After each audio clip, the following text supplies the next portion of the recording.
오늘 본문인 시편 97편은 세상을 통치하는 하나님을 노래하는 시입니다.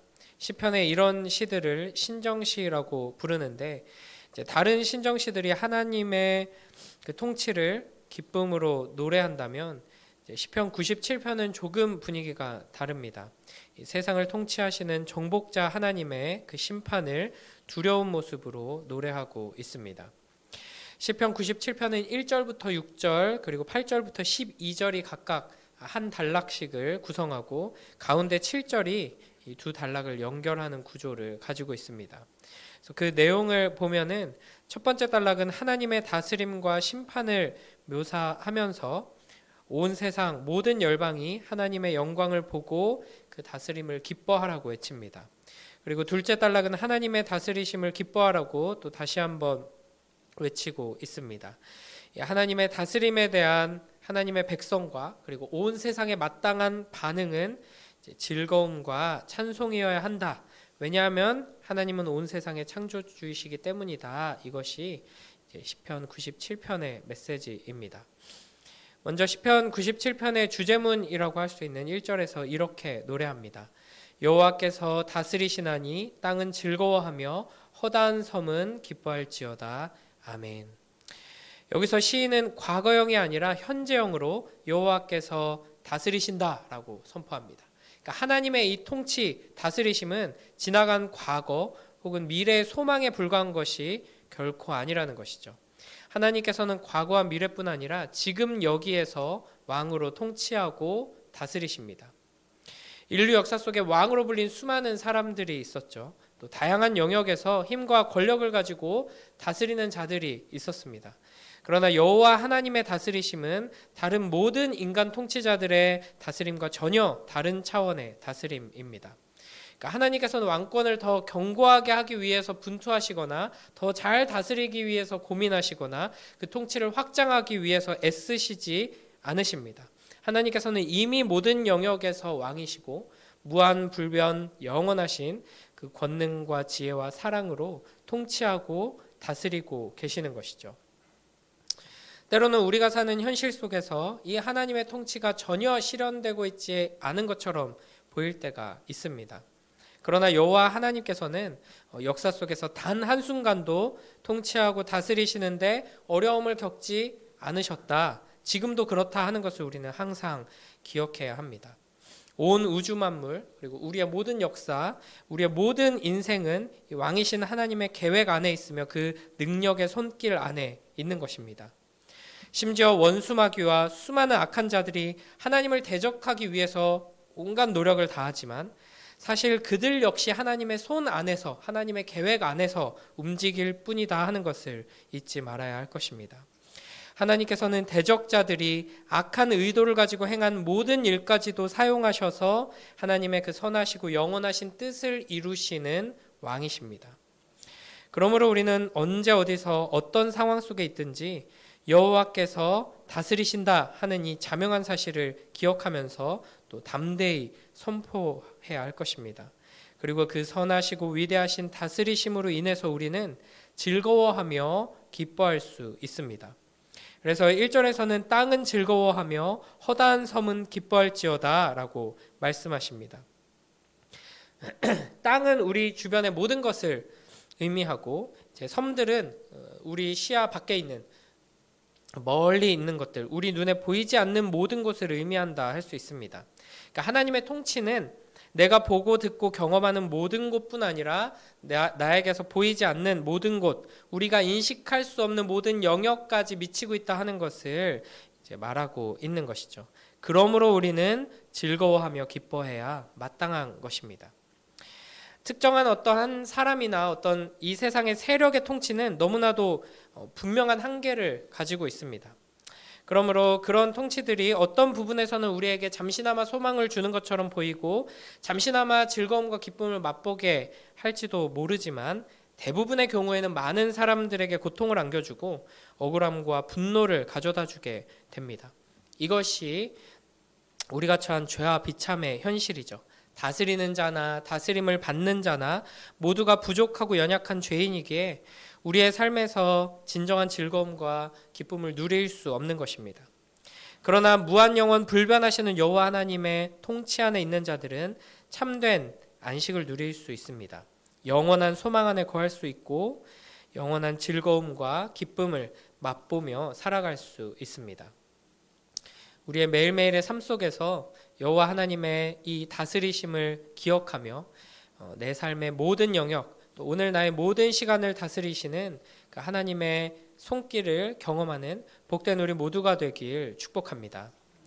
또 온 세상 모든 만물과 이 땅의 모든 역사와 나의 삶, 우리의 가정, 우리의 교회 공동체가 하나님의 다스리심 안에서 참되고 영원한 기쁨, 이 즐거움을 누리게 되기를 항상 소원하는 마음으로 기도하는 우리 모두가 되길 축복합니다. 이어지는 2절부터 5절에서는 이 통치하고 다스리시는 여호와 하나님의 임재에 대해서 묘사하고 있습니다.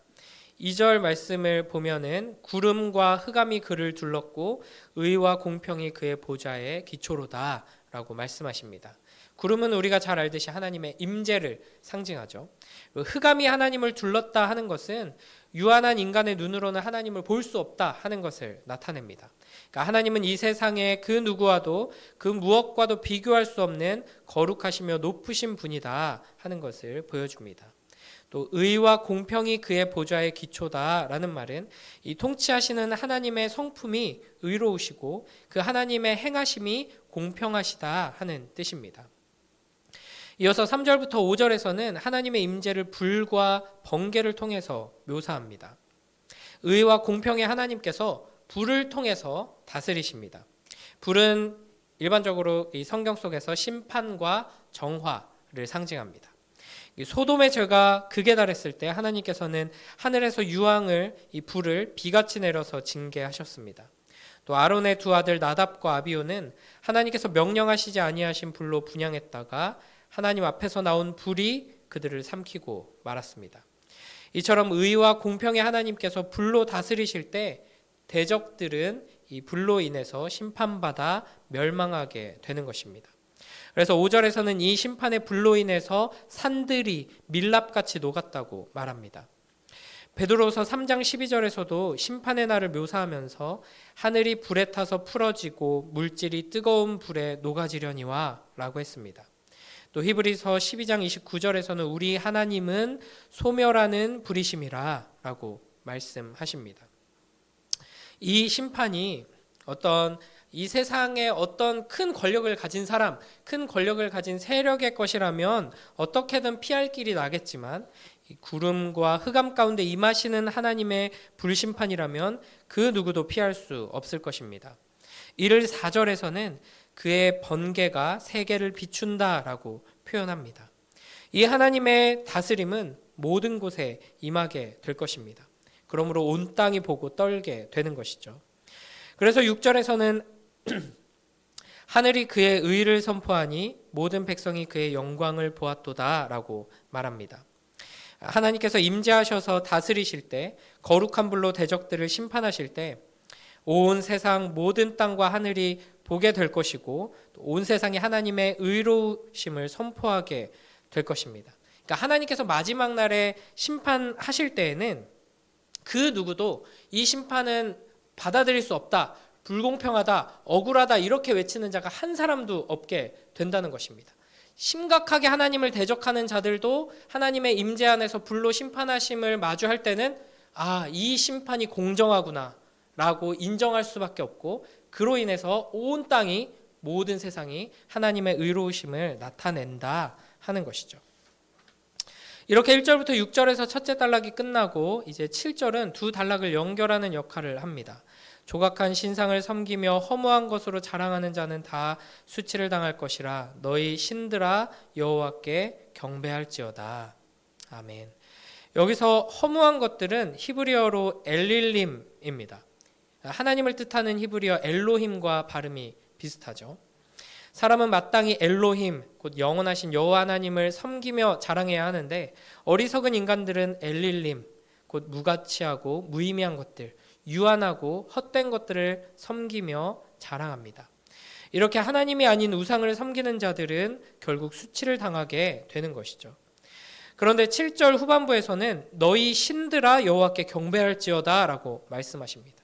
너희 헛된 신들을 경배하는 자들아가 아니라 너희 신들아, 그러니까 우상을 향해서 말씀하시는 것이죠. 그러니까 이 어리석은 인간들이 사랑하고 섬기고 의지하는 이 온갖 우상들이 사실은 하나님 앞에 엎드려 경배해야 하는 존재에 불과하다는 것을 보여줍니다. 이 말씀은 사무엘상 5장의 언약궤 사건을 생각나게 합니다. 블레셋 사람들이 하나님의 언약궤를 빼앗아서 다곤 신전에 두었는데 다음 날 다곤이 언약궤 앞에 엎드려져서 그 얼굴이 땅에 닿아 있었습니다. 사람들은 그 다곤을 일으켜서 다시 제자리에 두었지만 다음 날에도 다곤은 그렇게 엎드려져 있었고 심지어 머리와 두 손목이 끊어져 있었습니다. 하나님께서는 이 장면을 통해서 우리가 섬기는 모든 우상들, 이 세상의 권력이나 돈이나 과학기술이나 이념이나 철학이나 사상이나 모든 것들, 또 나 자신, 자아, 우리가 섬기고 사랑하고 의지하는 이 모든 것들이 얼마나 무가치하고 무능력한 것인가를 보여주시는 것이죠. 그러므로 우리는 헛된 신들에게 절하며 살아가는 사람들로 가득한 이 세상 속에서 세상 사람들이 섬기는 이 온갖 우상들을 향해서 너희 신들아 여호와께 경배할지어다 라고 선포하며 나아가야 할 것입니다. 하나님께서 우리를 부르신 그 자리에서 이 세상의 신들이 살아계신 하나님 앞에 엎드려져서 절하도록 하나님의 말씀을 따라 순종하며 우상의 헛됨을 드러내고 하나님의 능력을 나타내는 복된 우리 모두가 되길 축복합니다. 마지막 이어서 이제 8절에서 12절을 보면 이 시의 두 번째 단락입니다. 여기서도 하나님의 백성들이 경험할 기쁨과 즐거움을 묘사하고 있습니다. 8절에서는 하나님의 백성을 시온과 유다의 딸들이라고 부르고 하나님을 지존하신 분, 모든 신들보다 위에 계신 분으로 고백합니다. 지존하신 여호와께서 임재하셔서 이 땅에 심판을 내리시자 하나님의 백성들은 기뻐하며 즐거워합니다. 하나님의 임재가 누군가에게는 끔찍한 심판의 날이지만 또 하나님의 통치와 다스리심을 사모하며 고대하던 자들에게는 기쁨과 즐거움의 날이 되는 것입니다. 이어서 10절부터 12절에서는 그날을 기다리는 자들에게 악을 미워하라 그리고 지금 기뻐하라 이렇게 두 가지 명령을 하십니다. 이 10절에서는 하나님의 백성들을 여호와를 사랑하는 자라고 부릅니다. 이것이 바로 하나님의 백성의 가장 중요한 정체성입니다. 그러니까 억지로 하나님의 말씀을 순종하는 것, 하나님이 무서워서 하나님이 나를 해치실까봐 말씀대로 사는 것이 아니라 하나님을 사랑해서 하나님을 따르고 하나님을 사랑해서 하나님의 말씀을 순종하고 서로 사랑하는 것, 이것이 하나님의 백성의 정체성인 것이죠.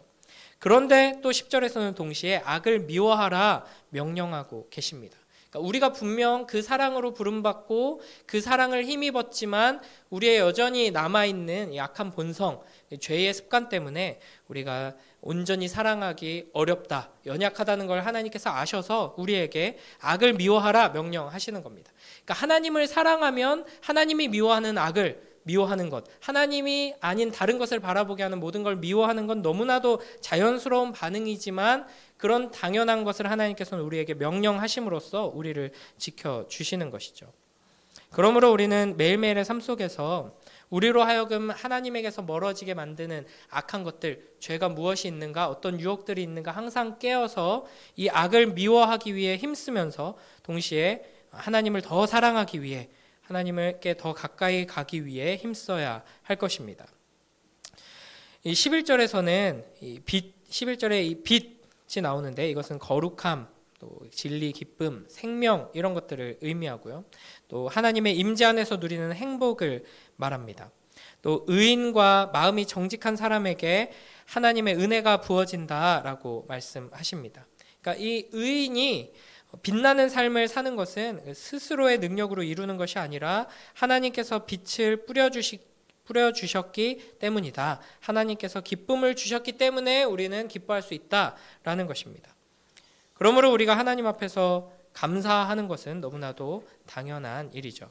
그래서 12절에서는 이렇게 말씀하십니다. 의인이여 너희는 여호와로 말미암아 기뻐하며 그의 거룩한 이름에 감사할지어다. 아멘. 그래서 두 번째로 하나님께서 우리에게 주시는 명령은 감사하라 하는 것입니다. 그의 거룩한 이름은 이 하나님의 속성, 그 말씀과 행위 가운데 드러난 하나님의 성품들을 의미합니다. 그러니까 우리는 하나님이 어떤 분이신지 기억할 때마다, 또 하나님께서 어떻게 일하고 계신지 확인할 때마다 하나님의 위대하심을 찬양하고 기뻐하게 되는 것입니다.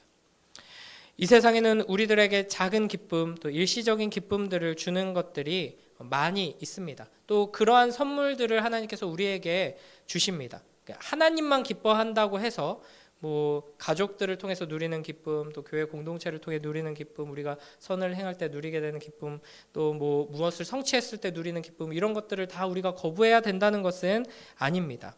하지만 영원한 기쁨은 오직 여호와 하나님의 다스리심 안에서만 맛볼 수 있고, 그런 작은 기쁨들을 영원한 기쁨들과 연결할 수 있는 것은 우리가 하나님 안에 있을 때에만 그러한 작은 기쁨들이 가치 있게 되는 것이죠. 우리는 이 놀라운 기쁨을 하나님의 말씀을 통해 하나님을 더욱 알아가며 우리의 삶 속에서 역사하시는 그런 작은 기쁨들을 우리에게 선물로 주시는 그 하나님을 만날 때에 더 풍성하게 누리게 될 것입니다. 이 세상이 우리에게 주는 기쁨들에 취하지 않고 오직 여호와로 말미암아 누리게 되는 영원한 기쁨으로 충만한 복된 우리 모두가 되길 축복합니다. 여호와 하나님께서 온 우주 만물을 통치하시고 나의 삶, 우리의 가정, 우리 공동체를 지금도 다스리신다 하는 이 소식이 물론 어떤 이들에게는 굉장히 두려운 소식이고 나쁜 소식이 되겠지만 우리에게는 그 무엇과도 바꿀 수 없는 기쁜 소식이며 복된 소식입니다. 내가 왕이 되어서 내 뜻대로 이루는 것이 가장 높은 가치로 여겨지는 이 세상 속에서 하나님의 통치를 사모하며 기뻐하는 복된 우리 모두가 되길 주님의 이름으로 축복합니다. 기도하겠습니다. 하나님 아버지 감사합니다. 이 시간 하나님의 통치를 믿음의 눈을 들어 바라보며 하나님의 통치를 더욱 소망하고 의지하고 또 기뻐하는 자리로 우리를 인도하여 주시니 감사합니다. 온 세상이 하나님의 임재와 다스리심 앞에 그 영원하고 거룩하신 불 앞에 두려움에 떨며 절망할 때 우리는 우리 구주 예수 그리스도로 말미암아 기뻐하며 즐거워하도록 축복하여 주시옵소서. 매일매일의 삶 속에서 우리를 위해 하나님의 영원한 진노와 저주의 심판, 그 소멸하는 불을 견뎌내신 예수 그리스도와 함께 동행하며 하나님의 다스리심을 기뻐하며 즐겁게 누리는, 그리고 이 세상 속에 선포하는 복된 주님의 백성들 되도록 축복하여 주시옵소서. 감사드리며 예수님 이름으로 기도드립니다. 아멘.